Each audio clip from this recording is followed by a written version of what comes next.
Waalaikumsalam Waalaikumsalam. warahmatullahi wabarakatuh. Bismillah wa billah walhamdulillah wassalatu wassalamu ala rasulillah wa ala alihi wa ashabihi wa mawalah amma ba'du. Kawan-kawan semuanya, marilah kita awali perkuliahan pagi ini dengan membaca basmalah. Bismillahirrahmanirrahim. Selanjutnya silahkan diatur oleh moderator presentasi per kelompok semua kelompok presentasi dulu, setelah itu tanya jawab dan penguatan dari kami, dari saya. Saya akan menyimak, mohon maaf saya ditutup ini wajahnya sebab masih di jalan. Saya menyimak, silakan moderatornya siapa? Siapa jadi moderator?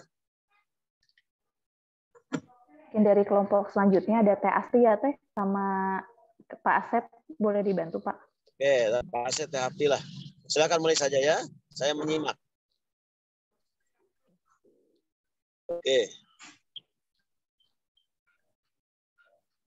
Assalamualaikum warahmatullahi wabarakatuh. Waalaikumsalam.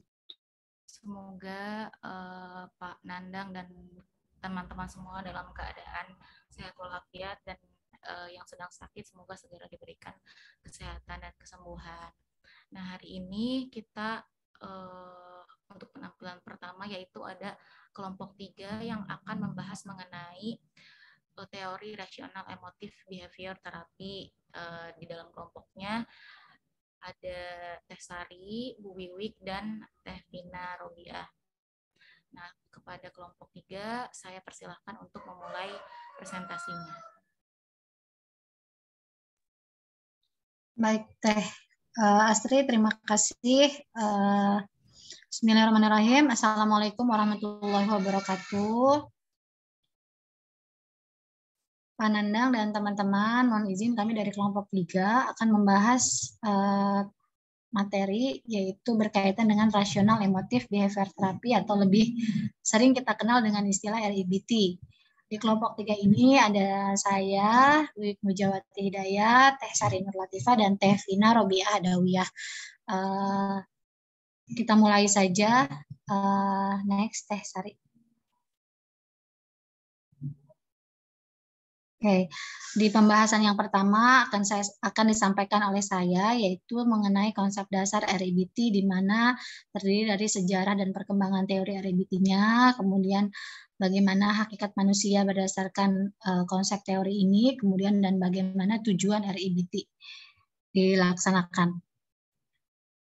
Sedikit tentang biografi singkat Albert Ellis.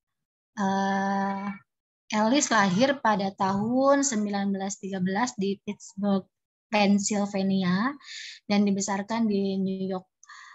Ellis ini adalah awalnya seorang psikoanalisis yang memiliki masa kecil yang sulit. Di tahun sekitar usia 4-9 tahun itu, Ellis beberapa kali mendapatkan opname di rumah sakit karena penyakit yang dideritanya.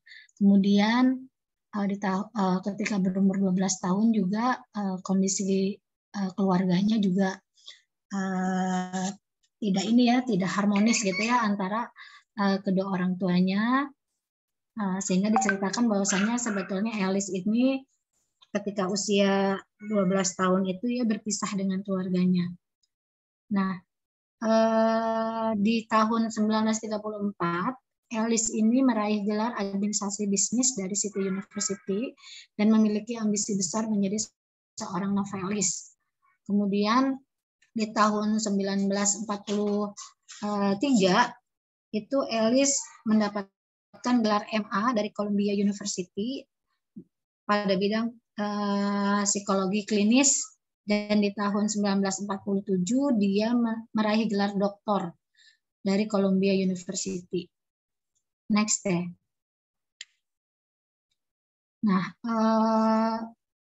definisi REBT yaitu merupakan pendekatan rasional emotif behavior therapy adalah pendekatan konseling yang menekankan pada keterkaitan antara perasaan, tingkah laku, dan pikiran.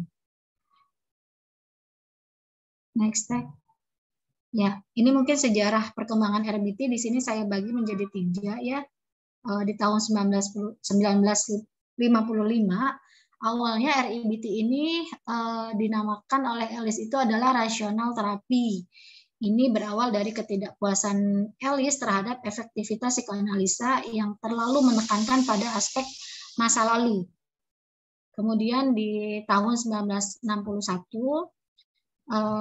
rasional terapi ini berubah menjadi rasional emotif terapi, di mana Ellis ini terinspirasi dari filsuf Yunani yang bernama Epictetus yang menyatakan bahwasanya orang tidak terganggu oleh peristiwa, tetapi orang itu akan terganggu oleh pemahaman yang didapatkan dari peristiwa tersebut.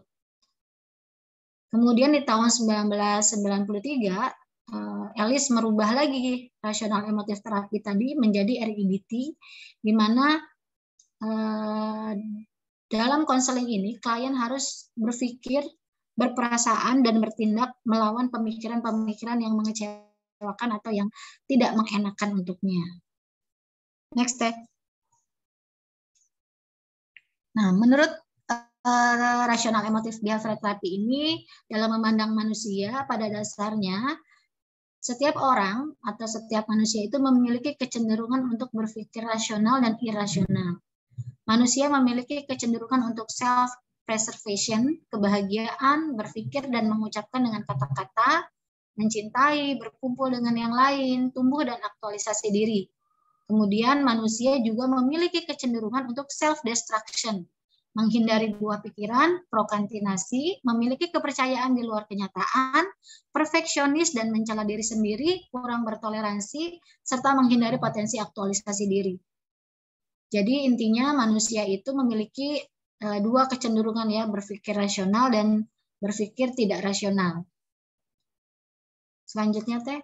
Nah, ada 4 tipe berpikir rasional. Di sini yang pertama yaitu flexible preferences, di mana seorang manusia itu ingin diakui, tetapi juga tidak terlalu menginginkan. Jadi fleksibel ya, kadang ingin, kadang juga tidak gitu. Kemudian yang kedua anti-outfulizing beliefs, di mana ini buruk untuk tidak diakui, tetapi ini bukanlah akhir dari dunia ini. Yang ketiga, high frustration tolerance belief, di mana ini sulit untuk menghadapi bahwa saya tidak diakui, tetapi saya dapat menoleransinya. Dan yang keempat, yaitu acceptance belief, di mana contohnya self-acceptance ini yaitu saya menerima diri saya jika saya tidak diakui. Kemudian other acceptance-nya, saya dapat menerima Anda jika Anda tidak mengakui saya. Kemudian life acceptance-nya, hidup adalah perpaduan kebaikan, keburukan, dan kejadian netral. Mungkin ini nanti akan dijelaskan lebih dalam pada teori dari RIBT yang ABCD itu ya. Selanjutnya Teh. Kemudian ini adalah 4 tipe berpikir yang tidak rasional. Di mana yang pertama yaitu ada rigid demands, di mana saya harus diakui. Jadi mau nggak mau saya itu harus diakui oleh orang lain. Kemudian yang kedua outfulizing belief, di mana jika saya tidak diakui, maka ini adalah akhir dari dunia ini. Jadi saya kalau nggak diakui atau nggak diterima di masyarakat itu, saya seakan-akan end gitu ya, selesai gitu ya hidup saya. Kemudian yang ketiga yaitu low frustration tolerance belief, di mana saya tidak dapat menoleransi bahwa saya tidak diakui. Dan yang keempat yaitu depreciation belief, di mana contohnya self-depression-nya ini yaitu saya tidak berharga jika saya tidak diakui.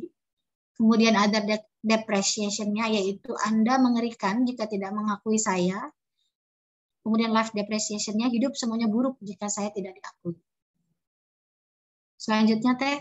Nah, di sini tujuan konseling RBT itu adalah membentuk pribadi yang rasional dengan jalan mengganti cara-cara berpikir yang irasional. Dalam pandangan Ellis, cara berpikir yang irasional itulah yang menjadikan individu mengalami gangguan emosional, dan karena itulah cara-cara berpikirnya atau irrational belief-nya tadi harus diubah menjadi yang lebih tepat, yaitu dengan cara berpikir yang rasional atau rational belief. Selanjutnya, 3 tingkatan insight yang perlu dicapai dalam RIBT. Yang pertama yaitu ada pemahaman. atau insight dicapai ketika klien memahami tentang perilaku penolakan diri yang dihubungkan pada penyebab sebelumnya yang sebagian besar sesuai dengan keyakinannya tentang peristiwa-peristiwa yang diterima. Atau mungkin di sini disebutkan antecedent event yang lalu dan saat ini. Kemudian pemahaman yang kedua yaitu terjadi ketika konselor atau terapis membantu klien untuk memahami bahwa apa yang mengganggu klien pada saat ini adalah karena keyakinannya yang irasional, yang terus dipelajari oleh klien dan yang sudah diperoleh sebelumnya. Kemudian pemahaman yang ketiga dicapai pada saat konselor membantu klien untuk mencapai pemahaman ketiga, yaitu tidak ada jalan lain untuk keluar dari hambatan emosional kecuali dengan mendeteksi dan melawan keyakinan-keyakinan yang irasional tadi. Untuk selanjutnya, ini akan dijelaskan oleh Sari ya. Silakan Teh. Tevina dulu. Oke. Ya, semoga untuk Tevina melanjutkan presentasinya. Terima kasih dari saya.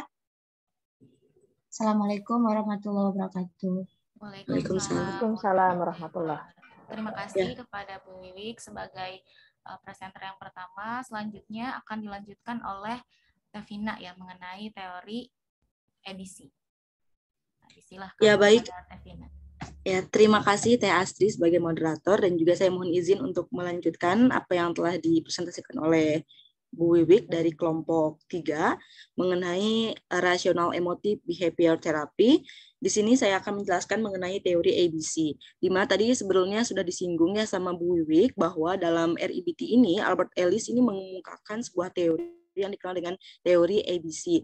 Jadi dalam memandang individu yang memiliki pemikiran irasional, di sini Albert Ellis ini mengungkapkan teori ABC ini, di mana ABC ini terdiri dari A sebagai activating event, kemudian B sebagai belief system, dan juga C sebagai emotional and behavioral consequence. Selain ABC ini juga terdapat D, E, dan if ya, di mana D ini adalah disputing intervention, kemudian juga ada effect, dan juga ada new feeling. Nah, kita bisa lihat Bapak Ibu bahwa ABC ini yang pertama adalah A, activating event ini merupakan sebuah fakta atau pengalaman atau kejadian atau tingkah laku yang dialami oleh individu. Kemudian belief system ini adalah sebuah cara individu dalam memandang activating event ini. Belief system ini terdiri dari dua. Ada yang pertama adalah rational belief, yang kemudian yang kedua adalah irasional.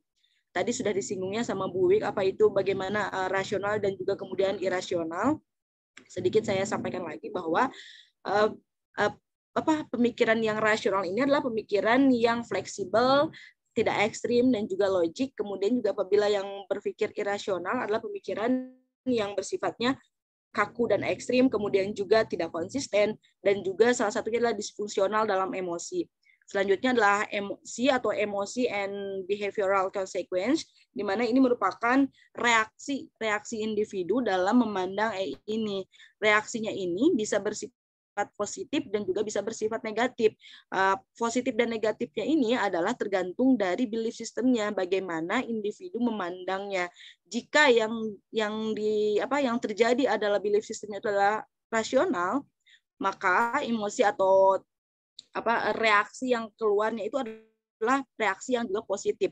Pun demikian sebaliknya, jika seorang individu dalam memandang sebuah kejadian atau permasalahannya itu adalah dengan pikiran irasional, maka yang terjadi adalah juga tingkah laku atau emosi yang negatif seperti itu. Kemudian dalam ketiga aspek ini, menurut Albert Ellis, yang paling penting, yang paling pokok dalam memberikan sebuah pengaruh terhadap individu adalah di belief systemnya. Bagaimana kita berupaya untuk tetap membuat belief system kita ini adalah berpikir secara rasional dan tidak berpikir secara irasional. Karena ketika berpikir secara irasional, maka yang akan terjadi adalah pemikiran-pemikiran atau sikap-sikap yang tadi negatif itu. Kemudian selanjutnya ada peran di sini atau disputing intervention. Disputing intervention ini adalah suatu sistem keyakinan yang baru dan efektif yang menggantikan dari pemikiran irasional menjadi pemikiran yang rasional. Disinilah peran seorang konselor. Bagaimana konselor ini dapat mengubah pemikiran klien atau konseli yang dari irasional menjadi rasional itu. Nah, setelah ini terjadi, kemudian nanti akan timbul sebuah efeknya. Atau efek ini adalah suatu sistem atau keyakinan baru, perasaan baru yang dialami, yang dimiliki oleh konseli. Nah, setelah terjadi proses ini, maka nanti akan timbul sebuah new feeling. Diharapkan ketika misalnya awalnya memiliki perasaan yang negatif, berpikir irasional, setelah terjadi adanya proses konseling, kemudian juga bantuan yang diberikan oleh konselor, itu menghadirkan sebuah new feeling bagi konseli itu, yang dari pemikiran irasional menjadi rasional. Contohnya ketika misalnya ada seseorang yang gagal untuk dipromosikan dalam kenaikan jabatan, ini kan kejadiannya itu adalah dia gagal dalam dipromosikan kenaikan jabatannya.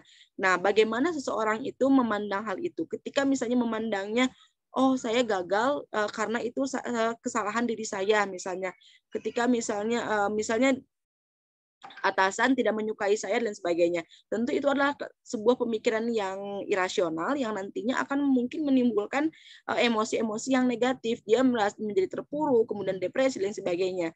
Tetapi jika dalam belief systemnya dia berpikir bahwa kegagalan kenaikan jabatan itu mungkin karena suatu hal yang biasa dalam pekerjaan gitu. Bukan yang istilahnya itu suatu hal yang seperti tadi gitu, kesalahan dirinya sendiri dan sebagainya. Ketika dia bisa berpikir secara rasional, dia menerima, maka emosi yang akan timbul itu adalah emosi yang positif. Mungkin itu untuk mengenai teori ABC. Selanjutnya kita akan berbicara mengenai teknik-teknik dalam REBT. Next, Sari. Nah, dalam teknik REBT ini kita tahu bahwa dalam judulnya rasional emotif behavior therapy ada teknik yang bersifat kognitifnya, kemudian juga emotifnya, dan juga teknik yang bersifat behavioralnya atau teknik dalam perilakunya. Dan nanti akan turun menjadi jenis-jenis dari teknik-teknik tersebut. Next deh. Nah, pertama kita bicara mengenai teknik kognitif rasional. Rasional itu kan berbicara tentang kognitif ya, tentang pikiran. Di sini ada beberapa tahap. Yang pertama adalah tahap pengajaran. Nah, tahap pengajaran ini bagaimana konseli diajarkan mengenai cara-cara menerapkan teori ABC dalam menangani permasalahan sehari-harinya. Contohnya seperti permasalahan yang sudah tadi kita bicarakan. Selanjutnya adalah tahap persuasif. Setelah konselor itu mengajarkan bagaimana teori ABC dalam menangani permasalahan sehari-hari, kemudian meyakinkan konseli untuk mengubah pandangannya, karena pandangan yang ia kemukakan tersebut merupakan pandangan yang salah, gitu, pandangan yang irasional, yang tentunya itu akan merugikan dirinya sendiri. Selanjutnya adalah tahap konfrontasi. Tahap konfrontasi ini, konselor berusaha untuk mengubah cara berpikir konseli yang awalnya tidak logis atau irasional, dan membawa konseli ke arah berpikir yang lebih rasional atau lebih logik. Selanjutnya yang terakhir adalah tahap pemberian tugas. Doing cognitive homework merupakan cara melacak dimensi keharusan dan sebaiknya yang ada pada kognisi konseli gitu. Jadi tidak cukup dalam pengajaran persuasif konfrontasi, tapi juga harus diberikan tugas agar teknik ini tidak hanya dilakukan ketika saat proses berlangsung saja, tapi juga di luar sesi terapi atau konseling. Next deh. Selanjutnya ada teknik dalam emotif. Teknik emotif ini yang pertama adalah conditional acceptance, yaitu konsep ini mendorong setiap anggota kelompok agar mampu menghadapi beban dalam diri sehingga memiliki keyakinan agar mampu menerima apa yang sebenarnya ada pada diri masing-masing individu. Jadi ketika ada sebuah permasalahan, kita tidak menyalahkan orang lain, tapi kita bisa menerima menerima permasalahan itu, pemikiran itu dalam diri kita masing-masing. Selanjutnya ada rational emotive imagery, yaitu setiap anggota kelompok diminta untuk membayangkan secara nyata tentang salah satu hal terburuk yang mungkin terjadi pada diri masing-masing. Misalnya ketika tadi mengalami sebuah depresi atau stres, itu diminta untuk membayangkan terlebih dahulu bagaimana perasaan atau kejadian yang menyakitkan itu. Selanjutnya adalah menjalin hubungan dengan perasaan menyakitkan itu, kemudian dihayati terlebih dahulu beberapa menit. Setelah itu nanti akan dicoba untuk difikirkan bagaimana perasaan itu bisa ada dalam dirinya dan bagaimana seharusnya. Kemudian ada penggunaan humor. Nah, dalam teknik emotif ini juga humor itu penting karena rational emotive behavior therapy menyatakan bahwa gangguan emosi yang sering disebabkan oleh individu itu akibat terlalu seriusnya seorang dalam menghadapi sesuatu. Humor ini bisa sangat berharga untuk membantu konseli lebih santai dan tidak menganggap terlalu serius masalah hidup gitu. Jadi memang dalam sebuah kelompok itu perlu ya ada humor gitu, tidak terlalu serius karena biasanya yang bersifat serius itu kan menegangkan ya. Hal-hal yang bersifat berat pun ketika mungkin disampaikan dengan humor itu akan lebih enak gitu untuk diterima gitu. Kemudian ada shame attacking exercise, itu teknik melawan rasa malu yang difokuskan untuk bagaimana individunya mampu bertindak tanpa terlalu memfokuskan bagaimana pandangan orang lain tentang dirinya gitu. Next teh. Nah, selanjutnya ada teknik behavioral. Ini adalah bermain peran, tugas pekerjaan rumah, penguatan dan denda atau reward and punishment, dan juga pelatihan skill. Nah, dalam bermain peran ini, yang pertama adalah bermain peran atau role playing. Ini biasanya dilakukan selama 1-5 menit, di mana konselor dan konseli mengidentifikasi hal yang membuat tidak nyaman dengan orang lain yang ingin dihandle oleh konseli. Kemudian konselor ini berperan menjadi seseorang yang dianggap oleh konseli tersebut tidak nyaman gitu.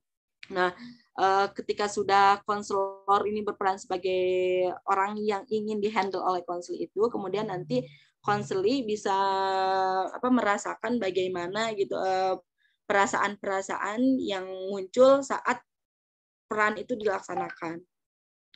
Selanjutnya ada tugas pekerjaan rumah. Ini juga sama dengan yang tadi di bagian kognitif, bahwa dalam proses konseling ini tidak cukup ketika ketika melaksanakan teknik dalam sesi, tapi juga bagaimana konselor ini diberikan tugas-tugas terapinya atau konselingnya itu di luar sesi itu gitu, agar tidak cukup ketika dalam sesi tapi juga di luar sesi. Seperti tadi misalnya bermain peran selain dengan konselor, mungkin juga bisa nanti ketika di luar sesi bermain peran dengan orang lain, dengan temannya atau dengan sama anggota kelompok. Ada juga teknik dalam penguatan dan denda atau kita istilahkan dengan reward and punishment ya. Ini sudah sangat populer dalam teknik behavioral. Jadi bagaimana ketika misalnya ingin merubah sesuatu atau ingin mencapai sebuah perilaku yang baru, kita hadirkan dengan reward and punishment, dan juga pelatihan skill. Yang terakhir pelatihan skill. Pelatihan skill ini penting karena dengan seseorang memiliki kemampuan yang baru, kemampuan yang banyak, itu akan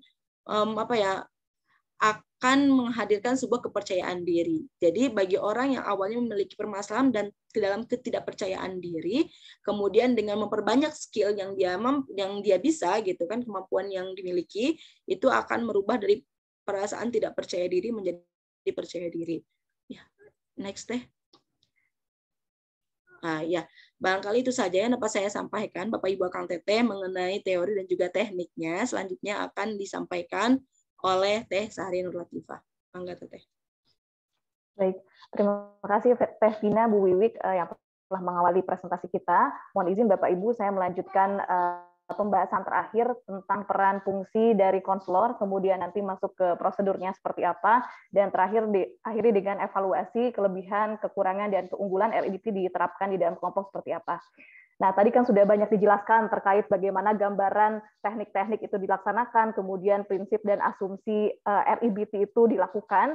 Nah, berarti peran dan fungsi konselor di sini RIBT itu sangat model kependidikan ya. Nah, otomatis perannya itu konselor bersifat aktif direktif dibandingkan berbeda dengan humanistik yang memang lebih banyak mendengarkan. Untuk di RIBT itu sendiri, konselor memang lebih banyak berperan, aktif mengarahkan gitu ya, dan juga mengajarkan dengan tugas-tugas spesifiknya. Yang pertama adalah bagaimana menunjukkan kepada anggota kelompok bahwa hambatan ataupun gangguan perilaku yang saat ini memang dirasakannya saat ini memang disebabkan oleh keyakinan irasionalnya. Tadi bagaimana di awal sebelum proses konseling itu memang harus diajarkan dulu tentang model ABC yang menjadi konsep awal ataupun yang menjadi core utamanya dalam konseling LGBT, sehingga tugas utamanya yang menunjukkan kepada anggota bahwa memang segala hambatan dan permasalahan perilaku yang saat ini memang dirasakan merupakan disebabkan oleh keyakinan irasional yang memang dimilikinya oleh sendiri gitu. Kemudian yang kedua adalah menggunakan berbagai teknik dalam menantang keyakinan irasionalnya konseli.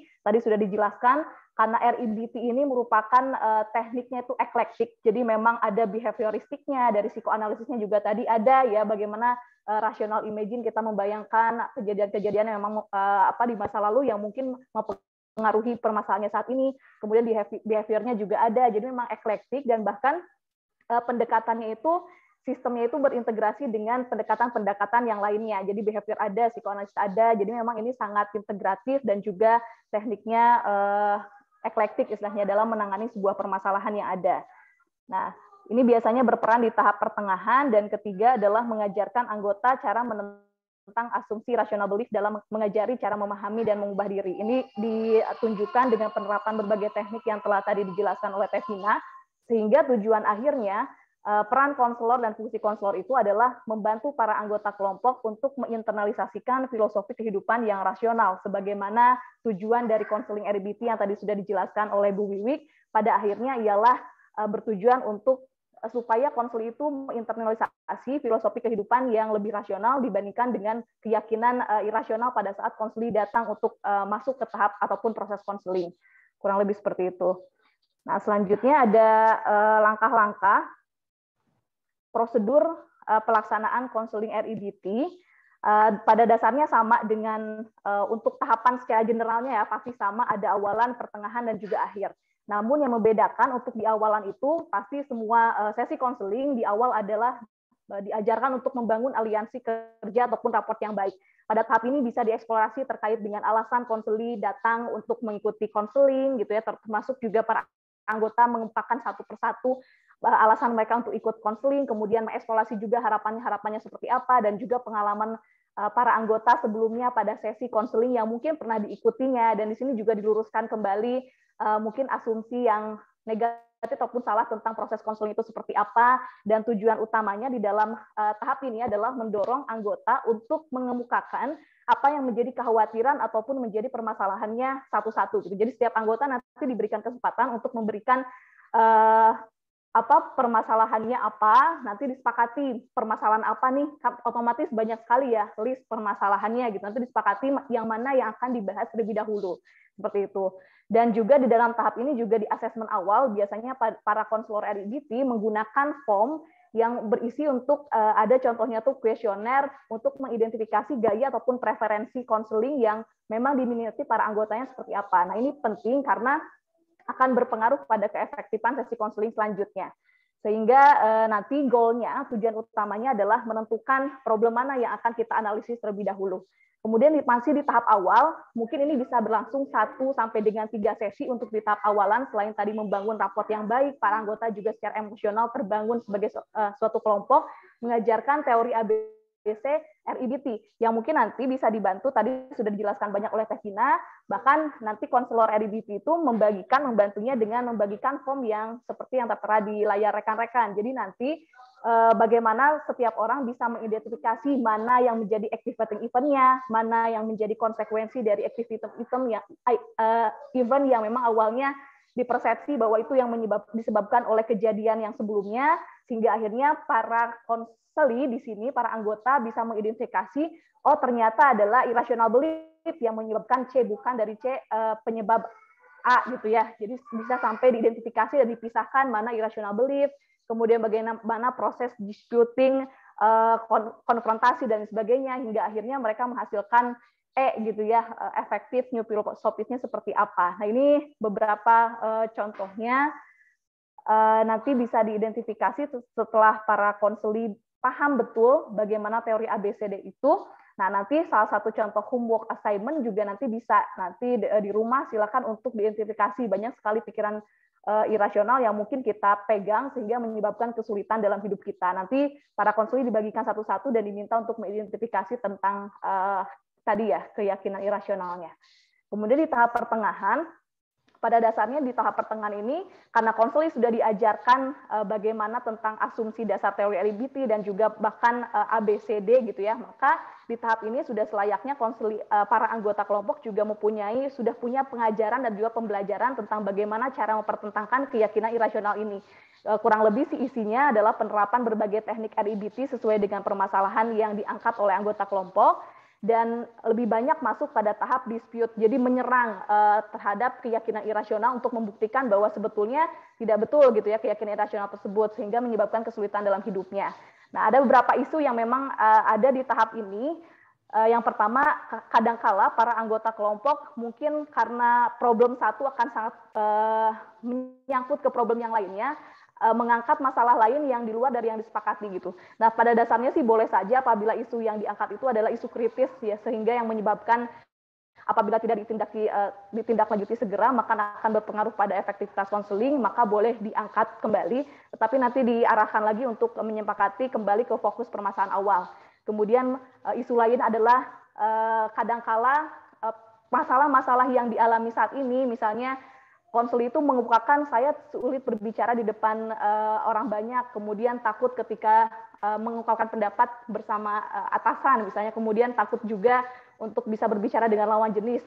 Nah, kita tugasnya adalah mengidentifikasi mungkin ada keyakinan pola utama gitu dari keyakinan irasional utamanya, yaitu tadi misalnya takut dikritik. Jadi dari beberapa masalah yang diungkapkan mungkin nanti akan ada satu pola bahwa ada keyakinan irasional utamanya yang menjadi penyebab permasalahan yang saat ini dirasakan. Namun pada dasarnya satu orang anggota kelompok itu memiliki rasionalnya 3 sampai 4 keyakinan irasional, dan itu harus disepakati satu-satu yang mana yang harus dibahas gitu. Dan di tahap pertengahan juga dorong untuk terlibat dalam tugas yang relevan. Jadi setiap ciri utama dari REBT, setiap sesi pasti ada homework assignment yang akan diberikan oleh konselor kepada para anggotanya. Jadi didorong para anggota juga mengerjakan tugas yang relevan yang sudah diberikan oleh konselor, dan juga dorong nanti pada saat masuk ke tahap terminasi, tahap akhir, dorong para anggota untuk menjadi konselor bagi dirinya sendiri. Karena permasalahan hidup itu akan terus ada, oleh karenanya dorong para anggota untuk mempraktikkan apa yang sudah didapatnya dalam sesi untuk dipraktekkan di luar sesi dari kelompoknya itu sendiri. Dan di akhir, pada saat konselor sudah terlihat nih mengidentifikasi kayaknya para anggota sudah mampu memahami filosofi dan juga punya cara bagaimana memperdebatkan keyakinan irasional tersebut, maka ini adalah tanda bahwa anggota kelompok siap untuk masuk pada tahap akhir terminasi, dengan tandanya setelah mampu mengidentifikasi pikiran irasionalnya, mampu mempertanyakan dan juga mendebat pikiran irasional tersebut, dan juga mampu mengubah keyakinan irasional tadi menjadi keyakinan rasional, maka sudah masuk pada tahap terminasi ataupun tahap akhir, sehingga pengakhiran ini bisa diajukan oleh anggota kelompok ataupun konselor yang menginisiasi. Dan jangan lupa untuk rencanakan juga follow up untuk memantau kemajuan para anggota kelompok seperti apa. Nah, kurang lebih gambarannya seperti itu untuk tahap konselingnya, dan ini adalah evaluasi dari pendekatan REBT. Bagaimana ada 3 ya relevansi dalam setting kelompok, karena yang pertama, karena ciri utama dari REBT itu selalu menggunakan homework assignment, di mana untuk di dalam sesi kelompok ada kelebihannya, para anggota nanti bisa saling mendorong satu sama lain, menindaklanjuti komitmen masing-masing anggota untuk saling mengingatkan terkait dengan tugasnya masing-masing gitu. Jadi ada yang mereminder. Kemudian lingkungan yang efektif kelompok juga untuk penerapan teknik-teknik REBT lain, misalnya dengan tadi bermain peran, permodelan, di mana membutuhkan banyak anggota yang terlibat. Oleh karenanya kelompok sangat efektif untuk beberapa banyak teknik di dalam REBT, dan juga setting kelompok ini sangat cocok untuk REBT juga karena yang bersifat kependidikan, di mana REBT itu kan tadi sifatnya direktif dan juga aktif direktif gitu ya. Banyak memberikan informasi bagaimana mengajarkan konseling mengidentifikasi hingga akhirnya mengubah keyakinan irasional, sehingga banyak melibatkan sharing informasi, sehingga setting kelompok ini lebih efektif dibandingkan kita mengajari satu-satu para konselingnya terkait dengan model kependidikan dalam REBT itu sendiri. Nah, kelompok juga adalah laboratorium perilaku, jadi ketika ada satu permasalahan yang diangkat oleh konseli, maka akan menjadi subjek ataupun pembelajaran bagi anggota kelompok yang lain, sehingga ini pembelajarannya akan lebih cepat gitu istilahnya. Nah, selanjutnya adalah keunggulan REBT. Yang pertama adalah memberikan filosofi dasar, di mana filosofi eksistensialis untuk REBT itu sendiri memberikan pandangan yang lebih positif terhadap manusia, bahwa memang manusia memiliki tanggung jawab atas dirinya dan juga perilakunya. Jadi ini ada sisi positifnya, kemudian ini juga pelatihan yang tepat untuk calon konselor dalam menantang dialog internal dalam kelompoknya. Maksudnya kadangkala ketika kita nanti misalnya menjadi seorang konselor, ada self-talk yang negatif nih, saya harus tampil sempurna, saya tidak boleh ada kesalahan, kalaupun ada kesalahan berarti saya orang yang gagal sepenuhnya. Maka kita harus pintar-pintar mengembalikan kepada, oh mungkin itu adalah keyakinan irrasional saya gitu. Jadi istilahnya banyak-banyak berlatih untuk memanage self-talk negatif dari diri kita sendiri.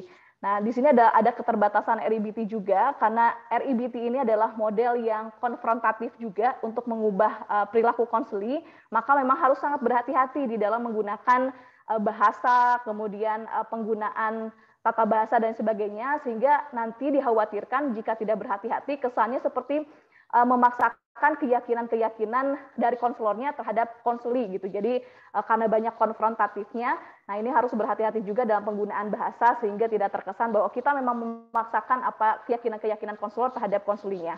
Kurang lebih seperti itu untuk penjelasan dari kelompok RIBT. Terima kasih dari kami. Saya kembalikan kepada moderator. Wassalamualaikum warahmatullahi wabarakatuh. Waalaikumsalam warahmatullahi wabarakatuh. Terima kasih kepada kelompok 3, Bu Wiwik, Teh Sari, dan Teh Vina yang telah mempresentasikan teori rasional emotif behavior terapi. Nah, selanjutnya akan dilanjutkan oleh kelompok 4 yang akan membahas mengenai CBT atau Cognitive Behavior Therapy. Nah, kelompok 4 ini itu kelompok saya sendiri. Langsung aja gitu ya Teh, moderatornya saya aja atau gimana? Boleh kayaknya Teh, kalau tidak keberatan.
Apakah sudah muncul?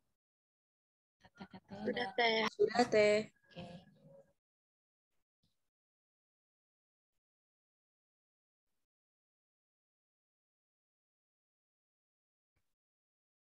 Iya, di kelompok 4 ini akan membahas mengenai pendekatan kognitif behavior terapi atau CBT dalam konseling kelompok. Nah, yang pertama yaitu mengenai biografi Aaron T. Beck atau Aaron Temkin Beck yang biasanya kita kenal Aaron Beck ya. Nah, ia ini lahir di Providence, Rhode Island pada tanggal 18 Juli 1921. Nah, Aaron Beck juga merupakan lulusan dari Brown University dan Yale University. Pada awalnya Beck dilatih menjadi seorang ahli saraf, namun pada tahun 1950-an atau 1952, Beck memutuskan untuk berlatih dan menetap ke bagian psikiatri karena pada saat itu bagian tersebut sedang mengalami kekurangan atau kelangkaan. Nah, pada tahun 1953, Beck mendapatkan sertifikat psikiatri dari American Board of Psychiatry and Neurology dan lulus pada Philadelphia Psychoanalytic Institute pada tahun 1958. Kemudian Beck juga merupakan pendiri Beck Institute dengan visinya, yaitu yang memiliki visi global, inklusif, kolaboratif, memberdayakan, dan benevolent. Beck juga telah menerbitkan 21 buku dan lebih dari 450 artikel, serta ia tetap aktif dalam penulisan dan penelitian. Nah, ketika kecil, saat usia Beck 8 tahun, ia pernah mengalami penyakit yang mengancam jiwanya. Nah, yang pada akhirnya pada saat Beck tumbuh dewasa, ia mengalami fobia dan kecemasan seperti mengalami rasa takut untuk melakukan operasi, kemudian takut ketika melihat darah, kemudian dia merasa takut untuk diabaikan, takut mati, terus dia merasa cemas ketika bicara di depan umum, dan merasa cemas yang berlebihan akan kesehatan atau akan penyakit yang dideritanya. Kemudian selanjutnya perkembangan teori CBT. Nah, Beck mulai mengembangkan pendekatan teori kognitif ini pada tahun 1970-an. Nah, dia menggunakan masalah pribadinya sebagai dasar untuk memahami orang lain dan untuk mengembangkan teori kognitifnya tersebut. Salah satu alasan Beck untuk mengembangkan pendekatan teori CBT ini karena pada karir sebelumnya Beck merasa frustasi ketika mencoba memvalidasi teori Freud dan menemukan keterlambatan pada kliennya atau pada konselingnya dalam proses terapi tersebut. Penelitiannya menghasilkan perpisahan atau bertolak belakang dengan model Freud dan penjelasan tentang depresi sebagai kemarahan yang diarahkan diri sendiri. Nah, akhirnya Beck mengembangkan teori kognitifnya tentang pada penelitian depresinya ini, dia menemukan kognisi individu yang depresi menjadi karakter yang murung karena salah penafsiran atau disebut dengan distorsi kognitif. Jadi dia menemukan bahwa terjadi distorsi kognitif dalam pada pasien yang sedang ditelitinya.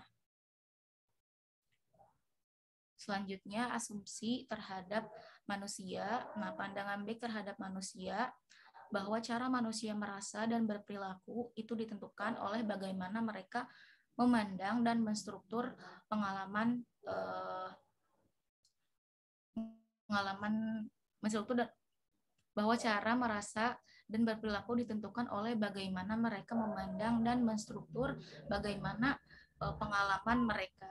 Nah, manusia sebagai makhluk hidup diciptakan dengan memiliki akal dan pikiran yang tentunya berfungsi sebagai pencegah, pengendali, kemudian memilih mana yang baik dan mana yang buruk berdasarkan hasil dari pemikirannya. Nah, hal tersebut berkaitan dengan teori Beck yang meyakini bahwa pikiran atau kognisi merupakan suatu hal pokok dan penting dalam memproses informasi atau pengalaman individu yang nantinya akan menghasilkan intervensi atau dorongan-dorongan yang kemudian dimunculkan melalui emosi atau perasaan dan tindakan. Apakah tindakan tersebut adaptif atau maladaptif?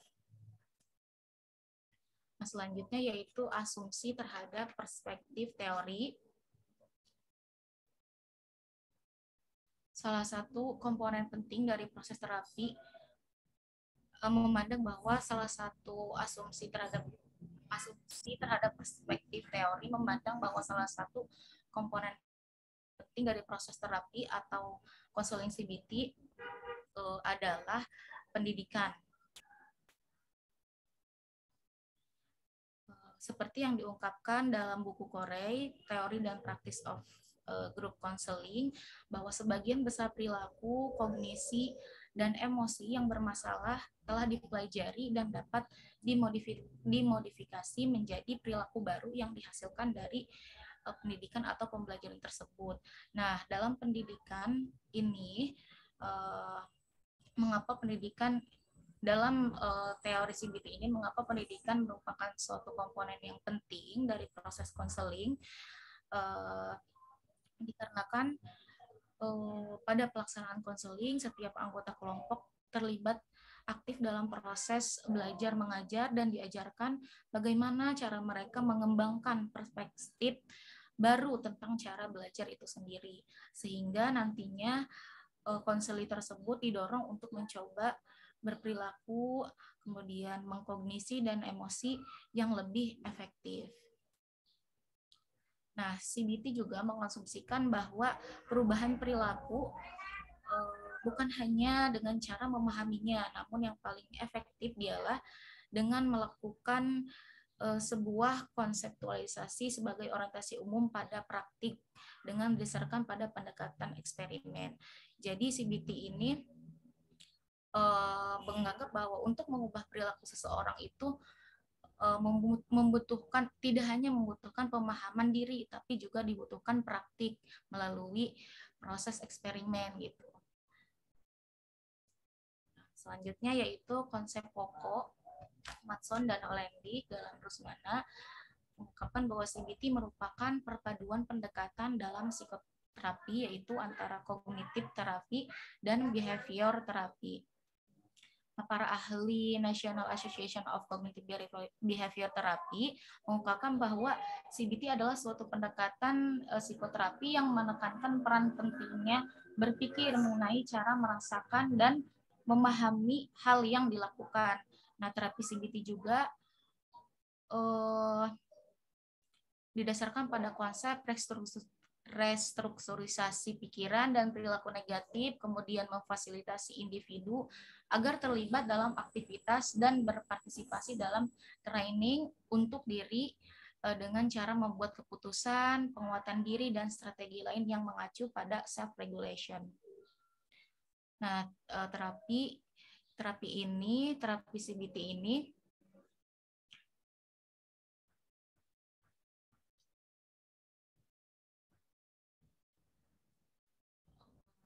dalam terapi CBT ini terdapat 3 tingkatan kognisi dalam individu. Yang pertama yaitu skema atau core belief. Nah, di dalam skema ini berisi keyakinan inti dan aturan yang dapat mempengaruhi pemikiran serta perilaku. Pada skema pola kognitif ini relatif stabil dan mempengaruhi bagaimana konseli tersebut memilih dan mensintesis data melalui keyakinan. Kemudian selanjutnya yaitu ada pikiran otomatis atau automatic thought. Pikiran otomatis ini merupakan pikiran individu yang muncul bukan atas kemauan sendiri. Jadi ini merupakan bagian dari monolog yang terdapat dalam internal individu yang berbentuk imajinasi atau kata-kata. Nah, biasanya pikiran otomatis ini munculnya sangat cepat dan secara normal berada pada tepi kesadaran individu. Misalnya mempengaruhi dalam ekspresi muka, kemudian nada suara atau nada bicara, dan gestur yang ditampilkan oleh individu. Selanjutnya yaitu ada primal and higher level cognitive processing. Nah, di sini menguji realitas dan mengoreksi konseptualisasi primer. Maksudnya adalah sebagai fungsi korektif yang melihat apakah pikiran seseorang itu terganggu atau tidak terganggu, yang akhirnya menghasilkan menimbulkan apakah terjadi distorsi kognitif ataukah tidak gitu. Selanjutnya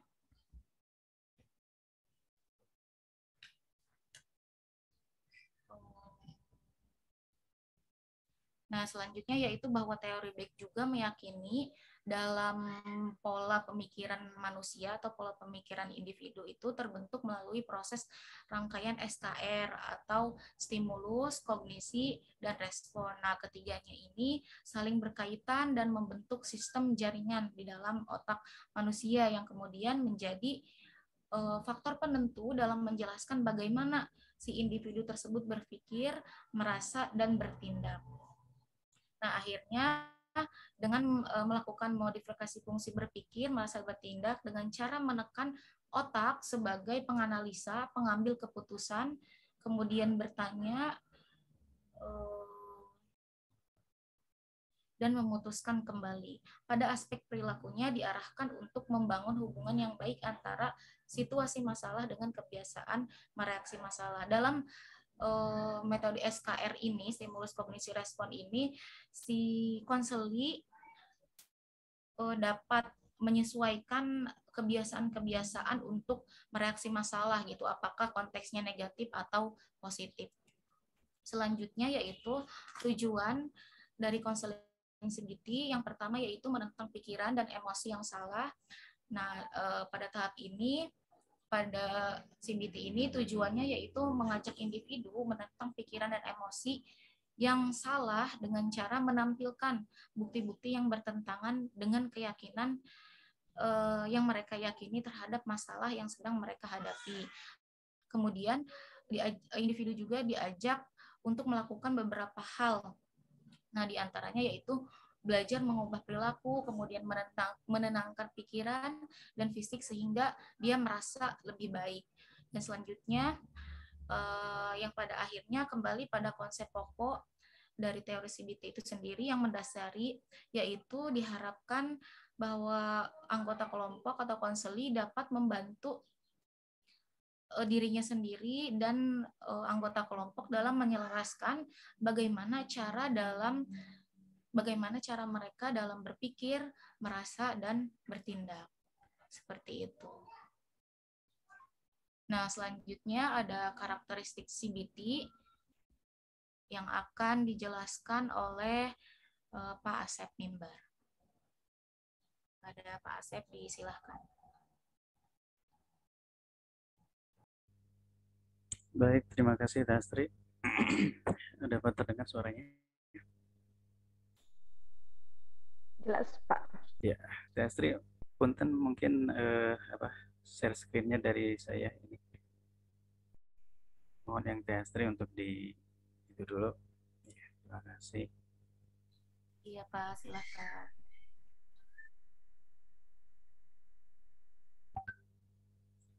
Baik teman-teman semuanya, saya akan coba melanjutkan pembahasan mengenai CBT, Cognitive Behavioral Therapy ini, di mana karakteristik CBT ini yang pertama adalah penilaian perilaku.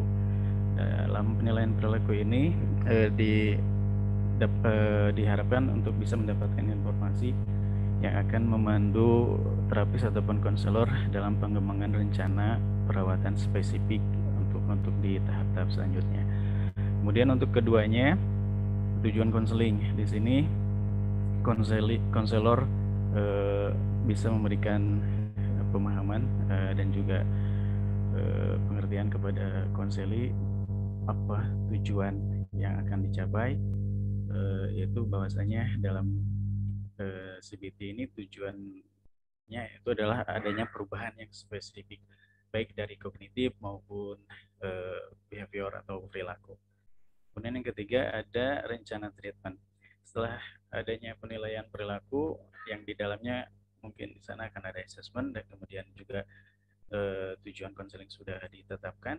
Selanjutnya adalah rencana treatment. Rencana treatment atau rencana penanganan untuk mencapai tujuan yang sudah ditetapkan itu. Kira-kira apa yang paling tepat disesuaikan dengan permasalahan yang dihadapi oleh konselingnya. Kemudian yang keempat adalah evaluasi tujuan. Setelah rencana treatment dilakukan, diaplikasikan, kemudian selanjutnya tentunya harus ada evaluasi dari treatment yang sudah dilakukan, di mana hasil terapi itu harus dapat dinilai secara objektif. Nah, itu sebagian dari atau diantaranya dari karakteristik CBT itu. Untuk selanjutnya adalah tahapan konseling kelompok CBT. Oke, di sini di tahapan konseling ini yang pertama adalah tahap asesmen atau diagnosa awal. Di mana dalam sesi ini konselor diharapkan mampu melakukan asesmen, observasi, analisis gejala, kemudian memberikan dukungan dan semangat kepada konseli untuk melakukan perubahan. Kemudian memperoleh komitmen juga dari konseli untuk melakukan terapi dan pemecahan masalah terhadap gangguan yang dialami. Kemudian konselor juga menjelaskan kepada konseli formulasi masalah dan situasi kondisi yang dihadapi. Di sini juga diharapkan adanya pemahaman oleh konseli akan apa yang menjadi pikiran, kemudian emosi dan juga perilaku yang menjadi masalah dari konseli itu sendiri. Di sesi ini diharapkan konselor mampu memberikan bukti bagaimana sistem keyakinan dan pikiran konseli sangat erat hubungannya dengan emosi dan tingkah laku. Dengan cara menolak pikiran negatif secara halus dan menawarkan pikiran positif sebagai alternatif untuk dibuktikan bersama. Kemudian konselor juga memperoleh komitmen konseli untuk melakukan modifikasi secara menyeluruh, mulai dari pikiran, perasaan, sampai perbuatan, dari negatif sampai positif. Nah, yang selanjutnya adalah tahap kerja ya. Tahap kerja kedua, tahap kedua yaitu adalah menyusun rencana intervensi dengan teknik. Banyak teknik yang bisa dilakukan, hampir sama ya dengan RABT. Dan memang mirip juga gitu ya teorinya, hanya beda-beda sedikit mungkin ya. Di sini adalah teknik-teknik modeling, behavior rehearsal, coaching, homework, feedback, reinforcement, kognitif, dan sebagainya. Pada dasarnya di tahap yang berikutnya ini adalah konselor diharapkan mampu menerapkan prinsip-prinsip teori belajar kepada konseli, memantapkan komitmen untuk merubah tingkah laku dan keinginan untuk merubah situasi. Kemudian klien juga diajak atau konseli juga diajak membuat komitmen tentang bagaimana ia dan konselor menerapkan konsekuensi positif dan negatif terhadap kemajuan proses belajarnya. Ya. Nah, kemudian yang ketiga adalah yang terakhir adalah tahap akhir.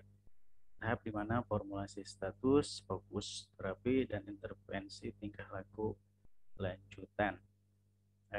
Maksudnya di sini formulasi status yang dilakukan adalah lebih kepada kemajuan dan perkembangan terapi atau konseling. Konselor diharapkan dapat memberikan feedback atas hasil kemajuan dan perkembangan konseling, mengingatkan fokus konseling dan mengevaluasi pelaksanaan intervensi tingkah laku dengan konsekuensi yang telah disepakati. Di sesi ini juga konselor diharapkan mampu memberikan dukungan dan semangat kepada kemajuan yang dicapai konseli, kemudian memberikan keyakinan untuk tetap fokus kepada masalah utama. Nah, itu tahapan-tahapan dari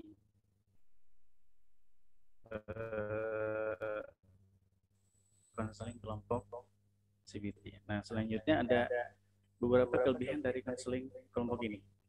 Pertama, di sini prinsip-prinsip CBT mudah dipahami dan dapat diaplikasikan pada anak-anak di hampir semua usia dan dari banyak latar belakang kultural. Kemudian konseling CBT cenderung berjangka pendek, ya, singkat, dan memakai intervensi yang singkat yang cocok dalam latar sekolah, di mana latar sekolah tentunya dibatasi dengan jam belajarnya.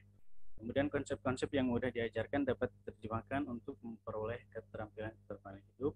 Kemudian anak-anak dan remaja dapat mempelajari kontrol diri emosional dan behavioral melalui upaya memahami hubungan antara pikiran, perasaan, dan perilaku. Kemudian yang terakhir adalah prinsip-prinsip CBT membantu memperdayakan anak-anak dan remaja dalam menangani permasalahan saat ini dan untuk mengantisipasi masalah di kemudian hari.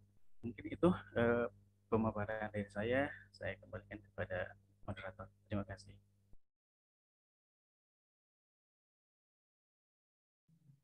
Baik, terima kasih. Itulah pemaparan dari kelompok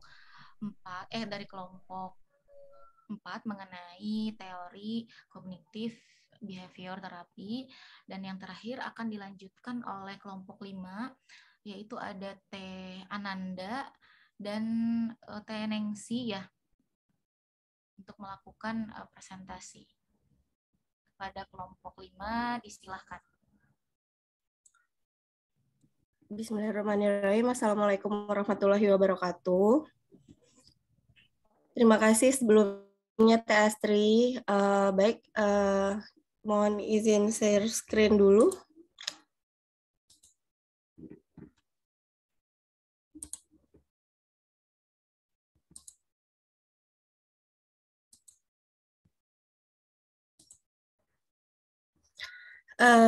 Baik, di sini saya dan Teh Ananda akan menyampaikan tentang teknik konseling kelompok Gestalt.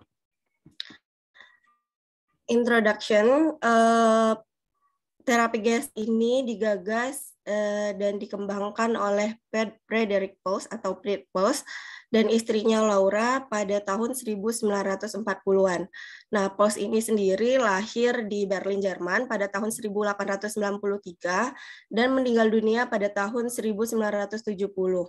Post ini merupakan keturunan dari Yahudi yang dalam proses tumbuhnya ia sering mendapatkan perlakuan kasar dari ibunya. Kedua orang tuanya sering bertengkar, hidup dalam keluarga yang kurang harmonis. Nah, Post ini sendiri awalnya mempelajari psikoanalisis yang kemudian terpengaruh oleh filsafat eksistensial yang menjadi akar pemikirannya dalam mengembangkan mengembangkan pendekatan Gestalt ini.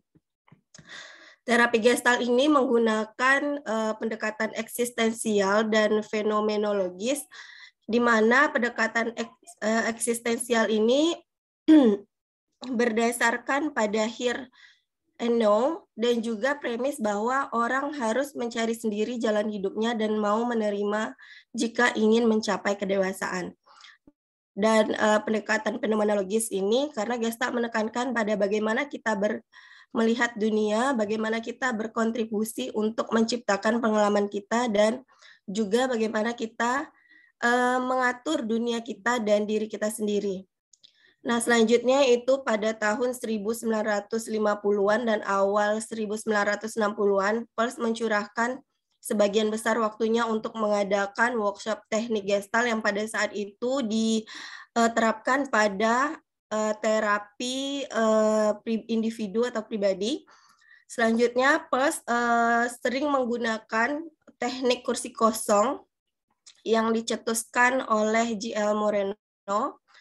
Teknik kursi kosong ini adalah bentuk terapi Gestalt dengan meletakkan kursi kosong di seberang klien dan klien diminta untuk membayangkan seperti atasan, pasangan, atau bahkan dirinya sendiri duduk di bangku tersebut. Nah, pada tahun 1960 dan 1970-an, bentuk kontemporer praktik Gestalt bergeser dari gaya keras dan dramatis ke pendekatan yang menggabungkan penyelidikan empatik yang berkelanjutan dengan fokus kesadaran kepedulian yang lebih tajam. Selanjutnya muncul terapi Gestalt relasional yang dipelopori oleh Irving dan Mariam Foster yang lebih menerapkan gaya yang suportif dan penuh empati. Nah, saat ini beberapa praktisi Gestalt pun masih ada yang menggunakan teknik kursi kosong sebagai metode utama dalam melakukan terapi kelompok, dan juga terapi Gestalt ini sendiri melibatkan dukungan peserta kelompok untuk lebih peduli akan pengalaman mereka sendiri. Selanjutnya yaitu konsep pokok dari terapi Gestalt. Terapi Gestalt ini berpijak pada individu harus menemukan jalan hidupnya sendiri dan menerima tanggung jawab pribadi jika mereka berharap mencapai berkembang secara penuh dan optimal. Nah, terapi Gestalt ini bekerja atas prinsip kesadaran. Jadi, kita harus sadar serta fokus pada apa dan bagaimananya tingkah laku dan pengalaman di sini dan sekarang. Konsep yang pertama yaitu adalah saat sekarang. Dalam hubungannya dengan perjalanan hidup manusia, pendekatan Gestalt memandang bahwa tidak ada yang ada kecuali sekarang. Yang berarti masa lalu telah pergi dan masa depan itu belum dijalani.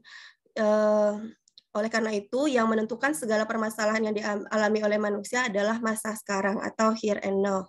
Nah, jadi dalam hal ini apabila konseli berbicara tentang masa lalu, maka konselor meminta konseli itu membawa masa lalunya ke masa sekarang dengan menjalaninya seolah-olah masa lalu itu terjadi pada saat sekarang. Tugas konselor selanjutnya adalah membuat konseli sadar bahwa apa yang dilakukannya pada saat sekarang adalah wujud dari rasa sadarnya.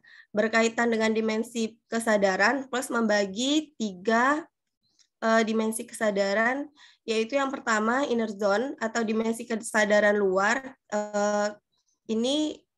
Dimensi ini sulit untuk diamati secara langsung oleh konselor karena seperti ketegangan otot, detak jantung, dan yang lainnya. Yang kedua itu outer zone, dimensi kesadaran luar.